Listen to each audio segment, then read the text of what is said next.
একটা দোয়া করছে আল্লাহর কাছে, আল্লাহ জীবনে যা দোয়া করছিলাম আর যা করবো সব কবুল করে নাও। এই দোয়া করার সাথে সাথে খাইছে এক টাকা, এই অনেক দূর কাম হয়ে গেছে, সমস্যা নেই। দোয়াটা কি করছিল, কি করেছিল? আল্লাহ জীবনে যত দোয়া করেছি আর যত দোয়া করব সব তুমি কবুল করে নিও। একটা দোয়া করছে, মুলতাজাম ধরে কয় দোয়া করছে? এক দোয়া। কারণ কয়টা চাবে ওখানে, আল্লাহ এটা দাও ওইটা দাও, চাওয়ার সময় আছে ওইখানে খালি ধাক্কা ধাক্কি। এজন্য উনি একটা চাইছে, আল্লাহ যা জীবনে চাইছিলাম আর যা চাবো সব তুমি কবুল করে নিও, এটাই চাই, আর কিছু চাই না। সুবহানাল্লাহ পড়তে পারলেন না? শেষ কথা বলি এবার, দোয়া কবুলের 5টা শর্ত।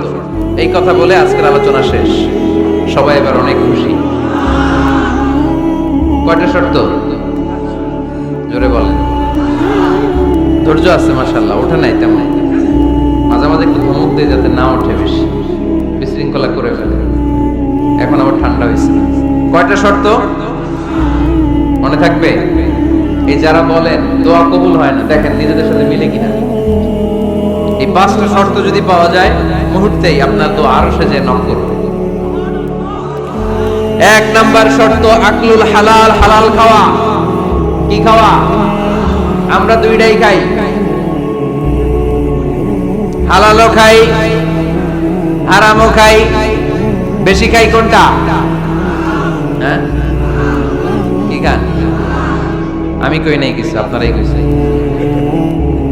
নিজের উত্তরে নিজে ধরা না।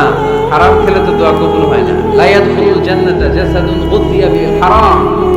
ওই দেহ কখনো জান্নাতে যায় না যে দেহ হারাম খেয়ে বর্ধিত হয়েছে। কেন দোয়া কবুল হয় না? মিলিয়ে নেন নিজের জীবনের সাথে, জাস্ট একটু মিলিয়ে নেন, খেয়াল করেন। আকলুল হালাল 1 নম্বর শর্ত। ইউর ইনকাম শুড বি হালাল, ইউর ফুড শুড বি হালাল।